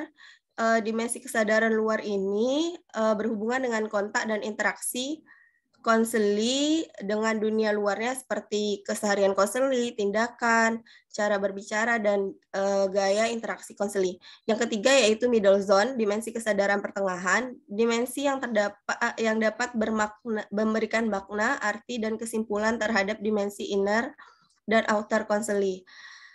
Kesadaran yang diperluas dan dimensi ini dapat membuat konseli mampu menyadari pola-pola perilakunya yang kaku, keyakinannya yang irasional, dan hambatan-hambatan yang menuju dirinya yang sehat dan matang baik secara fisik maupun psikis. Yang kedua yaitu urusan yang tidak selesai. Urusan dan perasaan yang telah terjadi di masa lampau dan tidak terselesaikan dipaksa dan ditekan di bawah sadar oleh individu sehingga mengendap menjadi konflik. Nah, hal ini dapat mempengaruhi kondisi kita saat ini, termasuk kita tidak dapat merasakan fully alive atau hidup yang sesungguhnya apabila tidak diselesaikan. Nah, menyelesaikan masalah yang belum selesai ini dapat membuat kita menjadi individu yang lebih sehat dan terintegrasi. Kontak dan gangguannya. Ketika kita melakukan kontak yang optimal dengan lingkungan, perubahan tidak dapat dihindari. Kontak yang efektif itu berarti kita berinteraksi dengan alam dan orang lain tanpa kehilangan rasa individualitas atau tanpa kehilangan jati diri kita. Nah, ada 5 gangguan atau fenomena batas kontak menurut First, yaitu yang pertama adalah introjection, yaitu kecenderungan untuk menerima kepercayaan orang lain secara mentah-mentah. Yang kedua, projection, yaitu anggapan bahwa aspek tertentu dalam diri kita berasal dari lingkungan. Yang ketiga, retroflection, yaitu melampiaskan perasaan terhadap orang lain kepada diri kita sendiri. Yang keempat, confluence, yaitu tidak mempedulikan kesadaran akan perbedaan antara diri sendiri dan lingkungan. Yang kelima, deflection, gangguan kesadaran yang menyebabkan sulitnya mempertahankan sense of contact yang berkelanjutan. Selanjutnya ada energi dan blok energi. Nah, dalam sesi terapis kelompok Gestalt ini memberikan perhatian khusus pada energi klien, itu di mana energi itu berada, bagaimana energi itu digunakan, dan bagaimana energi itu dapat diblokir. Karena emosi yang tidak dapat diungkapkan dapat membuat semacam penyumbatan dalam tubuh. Nah, dengan memperhatikan tubuh dan penyumbatan energi yang di dalam tubuh ini, dapat menjadi cara produktif untuk mengeksplorasikan makna dari pengalaman anggota dan mungkin mengungkapkan masalah yang tidak terucapkan. Prinsip-prinsip teori Gestalt ada 4, yaitu yang pertama holisme. Holisme ini adalah Gestalt tidak memandang individu bagian per bagian, namun organisme itu utuh. Jadi Gestalt ini memperhatikan pikiran, perasaan, perilaku, tubuh, dan impian klien. Yang kedua itu teori lapangan. Di sini maksudnya Gestalt mengenali manusia harus memperhatikan lingkungan di mana individu tersebut berinteraksi. Karena individu dan lingkungan saling berkolerasi dan saling terkait dalam prosesnya. Yang ketiga yaitu proses pembentukan figur. Proses ini menggambarkan bagaimana individu mengorganisasikan pengalamannya dari waktu ke waktu. Yang keempat, pengaturan diri organismik, proses di mana seseorang berusaha untuk menjaga keseimbangannya. Nah, pada teori ini diyakini manusia itu memiliki kekuatan untuk menjaga keseimbangannya. Jadi jika usaha menjaga keseimbangan ini berjalan dengan baik, maka manusia itu akan berada dalam kondisi yang utuh. Selanjutnya yaitu pandangan Gestalt terhadap manusia. Teori Gestalt ini adalah sebuah pendekatan eksistensial berdasarkan premis bahwa orang harus mencari sendiri jalan hidupnya dan mau menerimanya jika ingin mencapai kedewasaan. Nah, ini juga sudah ditegaskan di awal tadi. Kemudian sasaran pertama dan mendasar adalah agar konseli bisa mendapatkan kesadaran tentang apa yang sedang dialami dan dilakukannya. Selanjutnya, Gestalt ini memiliki pandangan terhadap individu bahwa individu mempunyai kesanggupan dalam menanggung tanggung jawab pribadi dan hidup sepenuhnya sebagai pribadi yang terpadu. Gestalt sendiri mendefinisikan manusia yang bermasalah itu adalah individu yang bermasalah terjadi pertentangan antara kekuatan top dog dan keberadaan underdog. Top dog sendiri adalah kekuatan yang menuntut, mengancam, mengharuskan, dan sedangkan underdog ini seperti membela diri, tidak berdaya, lemah. Jadi adanya pertentangan antara kekuatan dan keberadaan itu. Selanjutnya, perkembangan yang terganggu adalah tidak terjadinya keseimbangan antara apa-apa yang harus dan apa-apa yang diinginkan. Jadi perkembangan yang terganggu itu adalah individu yang apa yang diharapkannya tidak sesuai dengan apa yang terjadi. Selanjutnya, spektrum tingkah laku yang bermasalah pada individu yaitu meliputi kepribadian yang kaku, tidak mau bebas bertanggung jawab, ingin tetap bergantung baik pada orang lain ataupun pada lingkungan, menolak berhubungan dengan lingkungan, selanjutnya memelihara unfinished business-nya atau sesuatu yang belum selesai. Yang kelima yaitu menolak kebutuhan diri sendiri, dan yang terakhir adalah melihat dirinya sendiri dalam kontinum hitam putih. Selanjutnya akan dilanjutkan oleh Teh Ananda. Baik, bismillahirrahmanirrahim. Terima kasih Teh Nengsi. Sebelumnya mohon maaf karena saya off cam dikarenakan sedang sakit. Jadi saya lanjutkan aja ya pembahasannya. Selanjutnya adalah tujuan konseling kelompok Gestalt. Yang pertama, meningkatkan kesadaran pada konseli untuk memecahkan masalah. Nah, kalau misalnya konseli tersebut sudah sadar atau sudah sadar masalahnya seperti apa, dia harus bagaimana, maka akan mudah konseli tersebut untuk memecahkan masalahnya. Terus yang kedua, meningkatkan kemandirian pada konseli dalam menyelesaikan masalah. Di konseling kelompok Gestalt ini, kemandirian konseli sangatlah penting karena dinilai hanya pihak pertama dan utama yang bisa menyelesaikan masalahnya itu hanyalah diri sendiri. Jadi kemandirian itu sangatlah penting untuk menyelesaikan masalah. Selanjutnya, membantu konseli menemukan pusat dirinya. Maksudnya menemukan pusat dirinya adalah konseli diharapkan mempunyai kepercayaan diri dalam menghadapi masalah yang ia hadapi, supaya dia bisa memecahkan permasalahan tersebut. Lanjut.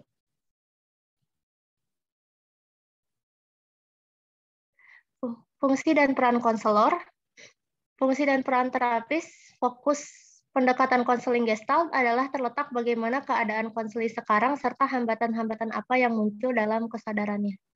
Jadi, si konseli itu difokuskan pada hambatan-hambatan atau masalah apa yang ia hadapi sekarang.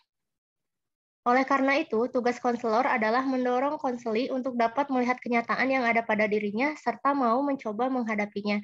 Jadi konselor ini membantu konseli untuk, ayo kamu pasti bisa untuk menghadapi masalah kamu. Fungsi konselor adalah membantu konseli untuk melakukan transisi dari ketergantungannya terhadap faktor luar menjadi percaya akan kekuatannya sendiri. Nah, di sini konselor itu membantu konseli supaya dia tuh bisa menyelesaikan permasalahannya sendiri. Jangan terlalu bergantung pada orang lain, karena memang tokoh utama yang bisa menyelesaikan permasalahan yang ada dalam diri, ya dirinya sendiri. Lanjut. Fase-fase konseling Gestalt. Yang pertama adalah fase pertama, konselor mengembangkan pertemuan konseling agar tercapai situasi yang memungkinkan perubahan-perubahan yang diharapkan pada konseli. Nah, di sini konselor mengatur suatu pertemuan dengan konselinya. Jadi, ditanya-tanya dulu masalahnya apa, ketakutannya seperti apa, sehingga konselor itu bisa merencanakan rencana yang sesuai untuk konseli tersebut menghadapi permasalahannya. Yang fase kedua, konselor berusaha meyakinkan dan mengkondisikan konseli untuk mengikuti prosedur yang telah ditetapkan sesuai dengan kondisi konseli. Belum, Teh.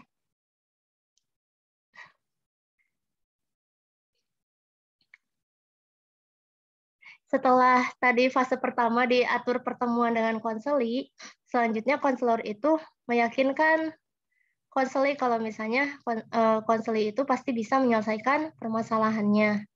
Lalu fase ketiga, setelah fase kedua, konselor mendorong konseli untuk mengatakan perasaan-perasaannya pada saat ini. Konseli diberikan kesempatan untuk mengalami kembali segala perasaan dan perbuatan masa lalu dalam situasi di sini dan saat ini. Nah, setelah fase pertama diatur pertemuan, kedua, konselor itu memberikan keyakinan ke konseli kalau misalnya konseli itu bisa menyelesaikan permasalahannya. Yang ketiga, konselor itu membujuk konseli untuk mencurahkan segala permasalahannya atau perasaan-perasaan yang tidak enak dalam dirinya.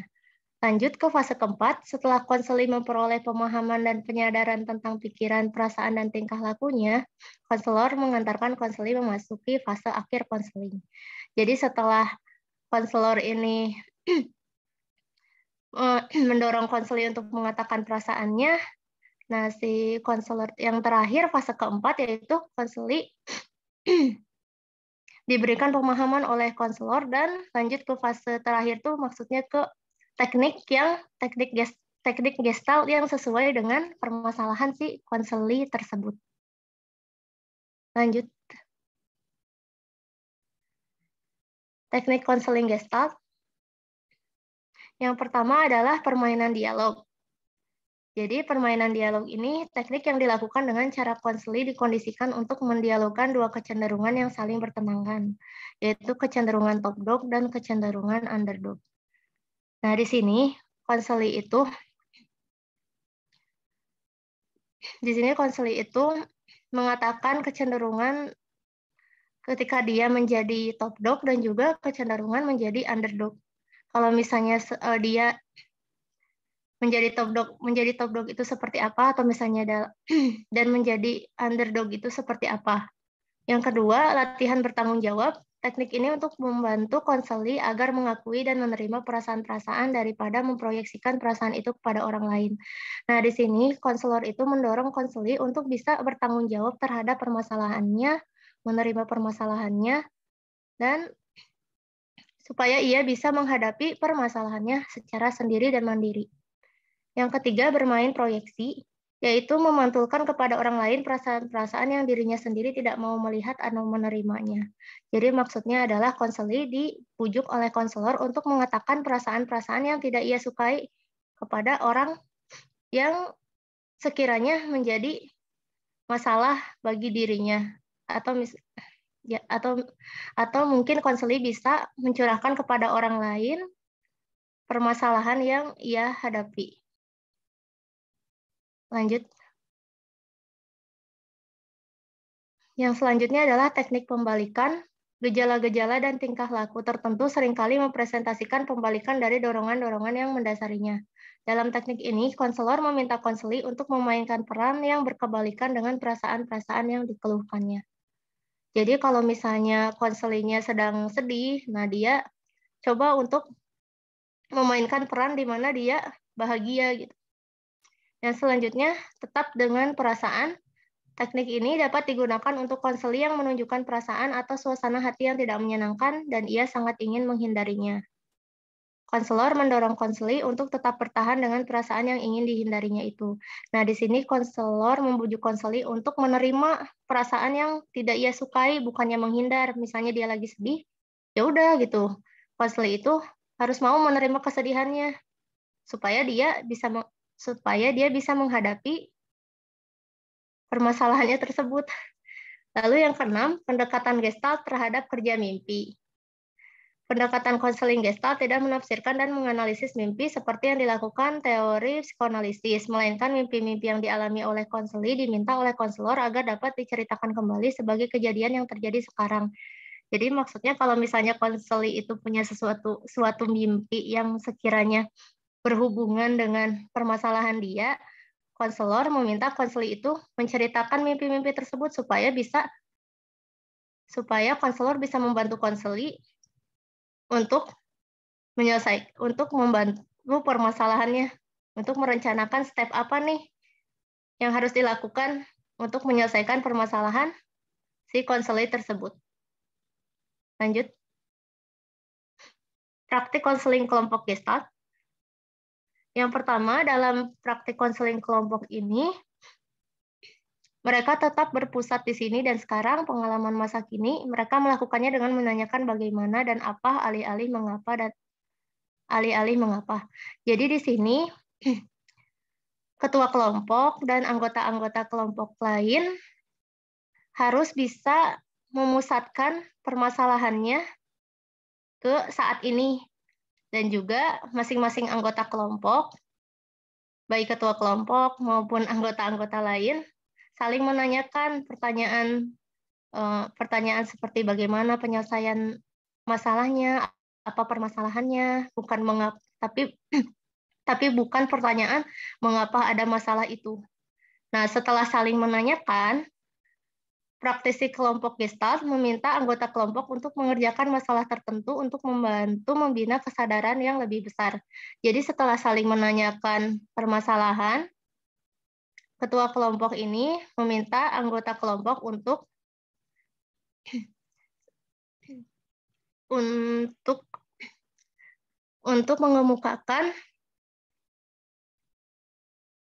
mengemukakan kira-kira solusi apa nih untuk menyelesaikan permasalahan yang terjadi setiap anggotanya atau setiap anggota yang ada di sana. Nah, setelah saling menanyakan, setelah meminta solusi, yang selanjutnya adalah penekanan pada proses dan perilaku. Jadi setelah menanyakan solusinya seperti apa, ketua kelompok dan anggota-anggota kelompok lain merencanakan kira-kira solusinya seperti apa. Kira-kira setelah solusi direncanakan,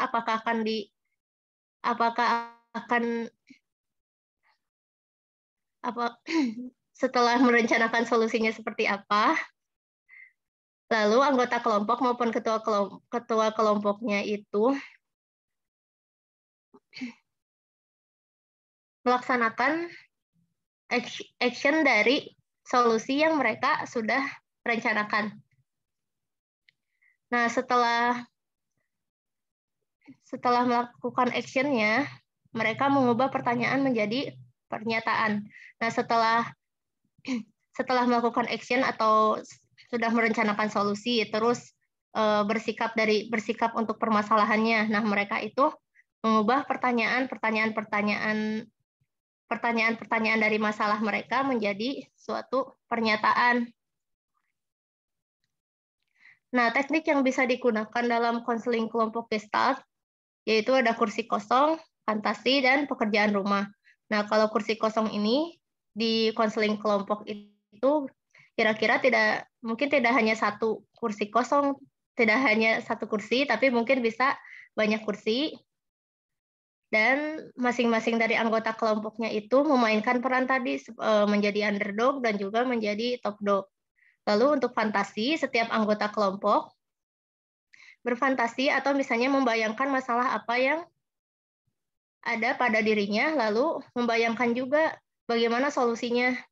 Nah, setelah itu ada pekerjaan rumah. Pekerjaan rumah itu, jadi masing-masing anggota kelompok diberikan pekerjaan rumah untuk menyelesaikan permasalahan mereka. Oke. Sekian dan terima kasih. Dilanjut lagi ke moderator.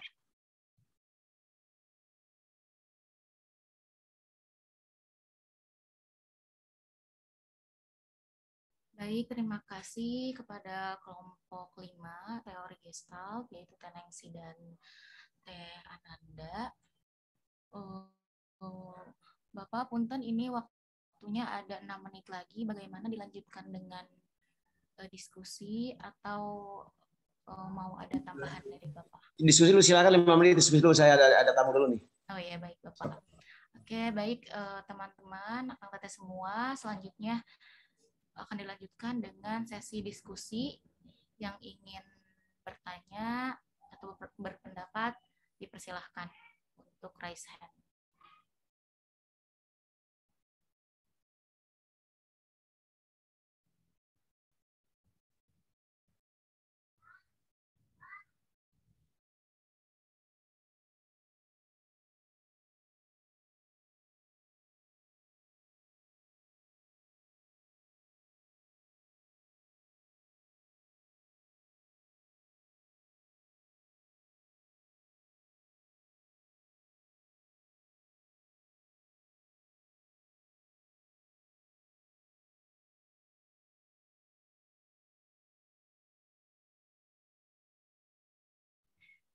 Ya, bagaimana akang teteh semua? Atau sedang mencari-cari pertanyaan? Teh Fani, Teh Adinda, Teh Oci,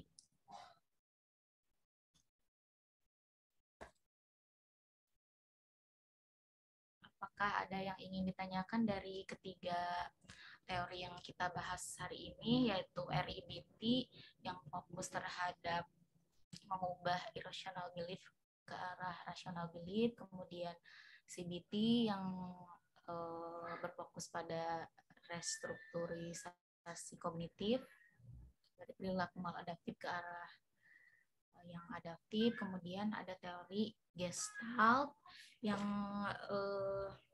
mengutamakan kemandirian dalam penyelesaian masalahnya untuk menentukan atau menemukan tingkat kepercayaan diri dalam penyelesaian masalahnya.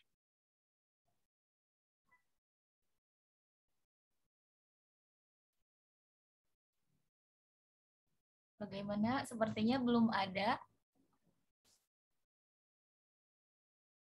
Kita tunggu 2 menit. Dalam kadir. Di Pak Margahayu di mana ya? Ada di Margahayu seperti biasa bikin. Oke. Sorry ya, nuhun ya Kanya. Oke, kawan-kawan, mohon maaf ada tamuku ini.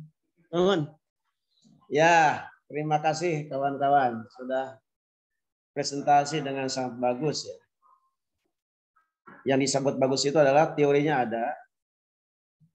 Bahkan sudah clear teorinya sekarang, teori dasarnya itu. Misalnya tadi ada bicara tentang rational emotive behavior therapy ya. Itu dari teori dasarnya betul-betul kelihatan.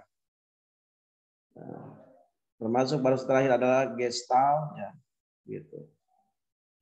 Ini penting sekali teman-teman kembali ke teori dulu supaya kita tahu yang disebut dengan masalah oleh Gestalt itu apa. Yang dimaksudkan masalah oleh RB itu apa? Nah ini amat penting ini. Ya. Dan pemahaman tentang teori dasarnya itu penting sekali. Misalnya Gestalt, coba yang jangan bicaranya nih, yang tidak berbicaranya. Yang dimaksud Gestalt itu apa sih?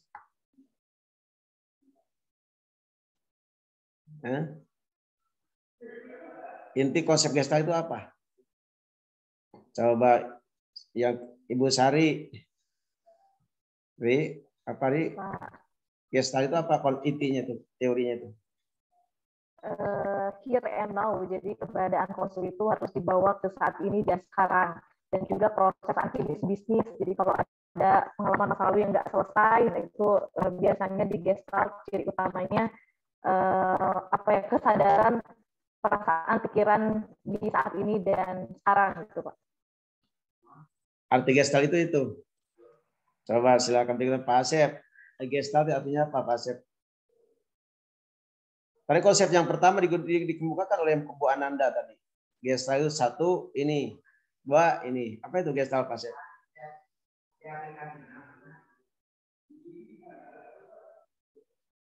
Tidak terdengar Pak Sep, Pak. Jangan pakai yang gitu, kabel-kabel gitu suka keganggu tuh. Belum di-unmute, Pak. Siap. Ya, Gestalt sendiri sebuah teori yang menjelaskan proses persepsi melalui pengorganisasian komponen-komponen sensasi yang Coba Bu Ananda tayangkan lagi Bu Ananda. PPT yang tadi dijelaskan Bu Ananda. Maksud saya ini harus ketangkap esensi-esensi setiap teori itu. Dan saya merasa ternyata waktunya tidak cukup ya. Mungkin saya menghitung waktu. Kayaknya untuk satu pertemuan itu dua teori lah. 3 teori mah berat ya. Gak bisa ketangkap ini. Untuk minggu depan 2 teori saja. Coba terus ke bawah, tayangkan ke bawahnya, langsung ke bawah. Teori intinya. Terus. Mana tadi? Nah, ini. Ini kan ini teori paling dasar tentang Gestalt ini. Holistik. Tutup lagi Bu Ananda. Apa itu? Ini kan itu. Gestalt itu begitu. Nah ini memang itulah. Apa itu? Coba Bu Ananda apa ini maksud dengan holisme itu?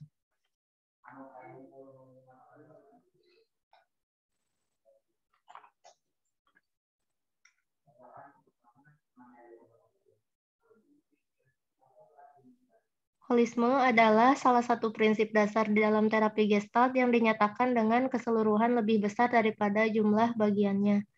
Manusia hanya dapat dipahami sejauh mana manusia tersebut mempertimbangkan semua dimensi fungsi manusia. Karena terapis Gestalt tertarik pada keseluruhan pribadi, mereka tidak menempatkan nilai superior pada aspek tertentu dari individu tersebut. Jadi holisme itu apa, Bu? Holisme. Jadi holisme itu apa? Jadi holisme itu bergantung pada keseluruhan pribadi tersebut. Ya, itu konsep sudah masuk nih. Tapi ngerti nggak teman-teman kalau holisme adalah bergantung pada keseluruhan pribadi tersebut? Ngerti nggak maksudnya nggak? Coba kalau gitu, Bu Siti Masrini, maksudnya apa tuh? Ya Pak, jadi maksud dari holisme ini yang disampaikan oleh Teh Ananda, yang saya pahami ini adalah pola-pola hubungan antara diri sendiri dan lingkungan. Oke, saya akan jelaskan dengan cara begini mungkin supaya ngerti. Coba ini kawan-kawan, kelihatan ini saya nggak nih? Kelihatan nggak? Kelihatan nggak nih? Tidak Pak, tidak. Oh, kelas jangan pakai ini, jangan pakai itu ya, sorry. Tidak kelihatan, jangan pakai ini. Non, harusnya non. Oke. Saya kelihatan ya. Di kertas saya ini ada apa tuh? Ini titik 2 ya? 2. Titik nih. Lalu saya akan ini apa ini? Ada gambar ya? Tulisan Pak. Akan besar saja. Ya ini garis melengkung saja ya, garis melengkung ya. Garis melengkung. Lihat titik 2, lihat titik aja 2 begitu. Ini garis melengkung saja. Lalu saya akan berikan ini lagi gambar ini.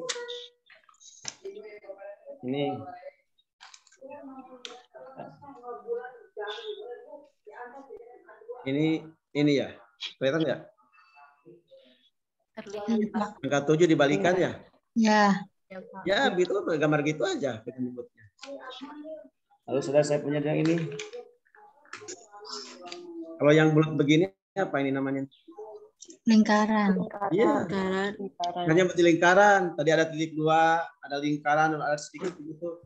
Tapi kalau saya seperti ini, kelihatan nggak ini? Ya. Apa ini kita sebutnya? Wajah. Wajah ya. Wajah. Ketika Anda menyebutkan ini titik ya titik saja, nggak ada mana apa-apanya, titik aja.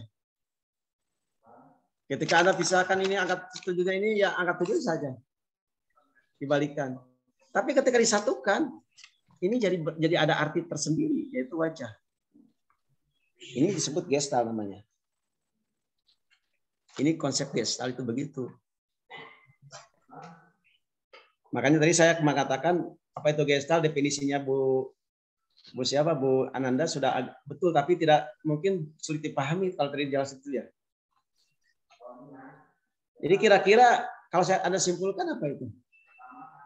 Ada bagian satu adalah garis, bagian satu adalah 2 titik, bagian satu adalah ini, bagian satu adalah lingkaran.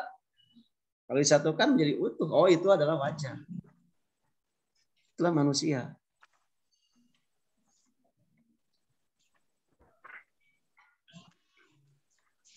Kesimpulan pertama, keseluruhan itu lebih bermakna daripada bagian-bagian. Artinya melihat manusia itu tidak bagian-bagiannya. Harus terteliti. Begitu. Ini konsep pertamanya begitu. Ya, konsepnya itu akan mewarnai terus itu. Sehingga ada mengenal teknik kursi kosong dan lain-lainnya. Jadi konsepnya, nah itu teorinya itu begitu. Jadi kalau itunya nggak paham, ini akan sesat itu kalau gestalnya.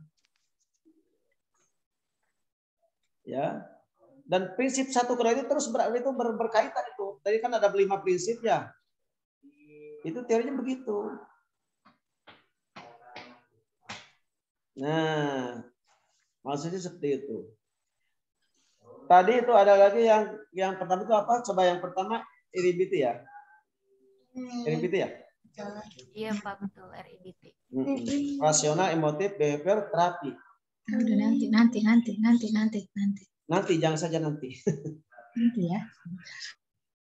Anaknya, nah ini repotnya kalau lihat di rumah itu ada anak ya, ada suami suami teh. Nanti payah nanti Pak. Siapa yang memberikan noelan suami ya?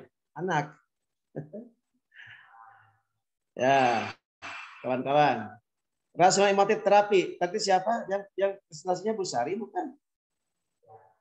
Iya betul Pak, Bu Sari, Bu Wiwit dan Bu Vina. Bu Wiwit, tadi Bu Wiwit yang menjelaskan pertama. Mana Bu Wiwit? Halo Bu Wiwit. Ya Pak. Bagus sekali Bu Wiwit menjelaskannya. Coba teori dasar dari rasional emotif terapi itu apa? Seperti apa coba? Teori dasarnya sih tentang ini Pak, bahwasanya manusia itu memiliki 2 kecenderungan dalam berpikir, irasional dan tidak irasional atau tidak rasional dan rasional gitu. Nah itu bagus, hit. Nah sekarang masuk yang rasional itu gimana? Nah, ini yang paling penting. Coba ciri-ciri yang rasional bagaimana tadi itu? Yang Ibu jelaskan. Sebab ada yang dijelaskan oleh pembantu bicara keluar tentang ciri-ciri berpikir rasional itu logis. Tapi yang paling intima yang Ibu jelaskan. Kalau itu dipahami itu wah enak sekali. Coba apa saja ciri rasional itu? Kalau yang ciri rasional itu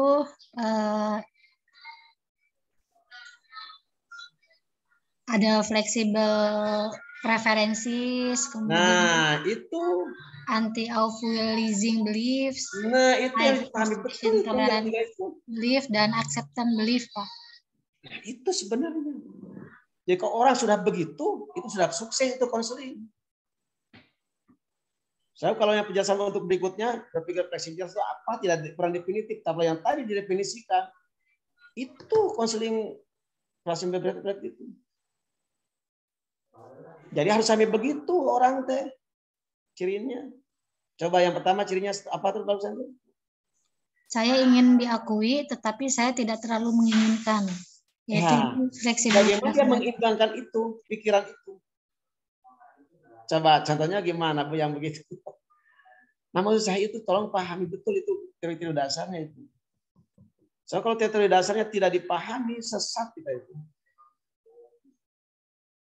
Jika konsep dasarnya yang ini tidak dipahami, maka Anda ketika melakukan praktek kursi kosong itu biasanya sesat.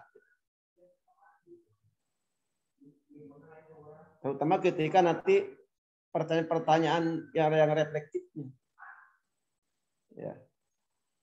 Itu maksud saya. Hanya saya sangat senang, makalah-makalahnya sekarang sudah sangat bagus.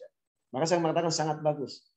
Teorinya sudah ada, tinggal sekarang kawan-kawan pahami. Mohon kawan-kawan pahami, terutama yang bukan presentasi ini. Sehingga kalau bisa minggu depan pun boleh ditanyakan lagi kalau ada yang tidak mengerti. Ya. Dan untuk minggu depan saya putuskan dua teori sajalah. Kita ulangi lagi, riset lagi ya Pak KM, siapa namanya? Bu Adinda. Siapa? Adinda ya? Adinda sama Ananda, Bapak. Adinda, halo. Kamu di Punten, jaringannya kurang stabil, Pak. Putus-putus. Ya. Jadi begini, Adinda, apalagi di reschedule lagi. Pertemuan dua kelompok saja, dua kelompok saja. Semua 3 kelompok teori itu habis waktunya, tidak ada untuk diskusi. Ya. Ya siap Pak, mohon maaf. Jadi dua teori saja. Dan mohon dengan sangat hormat, Anda harus pintar-pintar menjelaskan cukup paling lama 20 menit. Kalau terlalu lama nanti habis waktu untuk menjelaskan, tidak ada diskusi. Ya. Dan tidak ada untuk penguatan. Kita sementara waktu jam berapa ini? 8 berapa? 40 ya? 8.40 Pak. Ya, kita sudah habis jam 9 di jam saya. Ya. Bapak. Ya. Untuk ini kan ada 3 kelompok terakhir ya Pak. Berarti minggu depan tetap 2 saja, sisanya 1 kelompok gitu ya Pak? Ya, 2 saja minggu depan. Minggu depan 2 saja ya. Dan untuk jika ada pertanyaan-pertanyaan minggu ini ditampung saja minggu depan ya. Sehingga minggu depan teman-teman yang pembicara hari ini bisa menjawab. Ya. Mohon Pak. Jadi teman-teman gitu, sebab saya ingin clear dulu teorinya. Setelah clear teorinya, baru kita membuat RPL. Seperti apa sih rencana konselingnya. Lalu setelah rencana konseling itu baru dipraktekkan. Begitu. Kan ini bagus ya. Oke, cukup teman-teman. Ada yang bertanya dulu? Ada kuliah lagi sekarang langsung nggak? Nanti pukul 10.20 Pak. Ya, saya yang maksud sekarang ke kelas lain. Oh iya, siap. Oke, thank you kawan-kawan. Semoga kita sehat selalu ya. Amin. Amin. Dan ini yang hari ini sudah di-approve belum, Dinda? Untuk spotnya belum di-approve Pak. Nanti Dinda coba cek lagi. Coba yang sekarang hadir semua enggak? Sekarang 1.20 hadir ya Pak kayaknya. Hadir Pak. Oke, ya. Thank you ya. Silakan dipoto dulu. Teman-teman ada yang bisa tolong foto? Laptop Dinda kurang support buat screen itu. Boleh Teh. Siapa nih? Omon.